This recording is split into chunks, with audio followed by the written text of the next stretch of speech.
I just wanted to maybe throw out there what to do about impatience when it comes to perhaps seeing first-tier folks and trying to interface with them and not go batty. Yeah. I mean, it just seems as though there's this like, okay, let me drag you. I mean, and there's a point where it just feels like really crucial to have some of these folks get it for the benefit of all of us, because some of those lower, reds and blues are running the show. I know. And in running the show, they can railroad everyone. It's like what I had said in, I think, my group. It's like, what about Buddhism in India? It's gone. Yeah, that's true. It's gone. So, I mean, that impatience is what I seem to be really working on. Yeah. And related to that is that just some cultural impatience as well, because I'm always the only black person in any number of groups or any number of retreats, and it's like, that's really, something that I'm getting impatient with as well. And I just have that whole Tibetan viewpoint of precious human life and the clock is ticking. So. Yeah. Well, we have an African American survival kit here. It has mayonnaise and Wonder Bread and things that you'll need to get through the week. And we have an emergency CD of Saul Williams from our website, so he's going to help. There's everything you say I resonate with. Everything you say. Part of the impatience, it's almost, it's not quite as bad. One of the first things I remember when I was very young and was first introduced to the Bible, and you'd read all the early Bible stories, and we're taught how to be jealous, vengeful, bigoted, and all this. I thought, okay, well, if you want to spend educate your children that way, that's all right. But the thing that upset me the most, for some reason, was there was this Moses dude who I sort of got that he took him like on this cool trek, And I think Moses was a brother. I mean, if you think about it, because he's like, he's kicking, and he gets to this thing called the Promised Land. And for some reason, they won't let him go in. And I thought, now wait a minute. The guy drags him out, all these sorry, lame asses all the way across the desert. He's got to fight this paganist thing. He's got these 10 tablets. And this is not an easy time for him, you can imagine. And then he gets there, and they go, no, you stay here. We're going in. And I thought, that makes no sense at all. But I was very upset by that. It's almost like we're in the same situation. Do you know what I mean? What kind of ironic, cruel trait is that? By being imprinted by that as a child, it's come to haunt me. It's very like we're right on the edge of the Promised Land, and then we can sort of see it, and then it's that impatience: is are we going to get into it or not?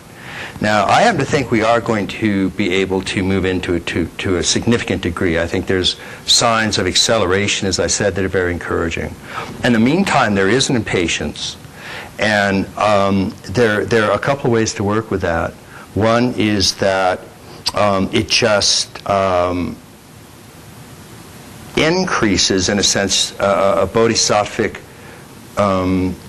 care and concern about those that aren't there. Because not only is it problematic for the world in a sort of compassionate sense, you also have to realize the damage these people are doing to their own souls, and they're growing as fast as they can. I mean, I think everybody's basically doing the best they can, but it's very narrow and it's very limited, and there's a great deal of compression that they're undergoing that's known as suffering by any of the thing. So we work with that in the sense of outreach, but on the other hand, we can also work with ourselves. And I don't want to psychologize this component of it, but that kind of impatience is also an impatience with the part of ourselves that we're also trying to get up into the Promised Land ourselves, and our own desire to keep growing. So I think the impatience is a good sign. I mean, it's sort of a good indicator of things that we can pay attention to. And then on the minorities, it's really true. I mean, what tends to happen and it doesn't almost any minorities, it's including women. It's that whenever there's any form of avant-garde movement, it's a luxury of middle-class white boys to begin with. They've got the money, they've got the time, they've got the connections, they've got the cute little Ivy League blazers with the Y on the thing, you know. But after a while, hopefully what happens is it really does start to spread out. And my sense is that if you really think about it, the minorities of almost any variety, including gays and African Americans and women and so on, have the most to gain from anybody being in second tier. Because only from second tier is there genuine respect for wherever you are. Only does that really start to arise. So it's the first time that we actually have a movement that intrinsically reaches out to minorities. And so I think any ways that we can continue to do that, I think, is extremely important. And you know, any ideas you have on that, want to lend us a hand, you let us know. You know, we are. When I mentioned Saul Williams, I was only half kidding. Saul has talked a lot about going out to places like Howard University and places like that. And we actually, Saul is our first ambassador of goodwill from II, Integral Institute, because we all just really love him. He's an extraordinary human being. He's also heading up our Integral Actors Studio in LA, along with Julia Ormond. So it's on the it's an issue that's important, not just because it's sort of a thing that's perceived as something good to do, but that it's Integral doesn't make any sense. It has no sense if it's not doing that. So, and you know, minorities. I'd like to point out that there are 8 white boys left in the country, and 8 tall, skinny, white Buddhist boys. So we're going to reach out to that minority too, and I think that's good. We're going to we have a scholarship program for them. Thanks for bringing those up.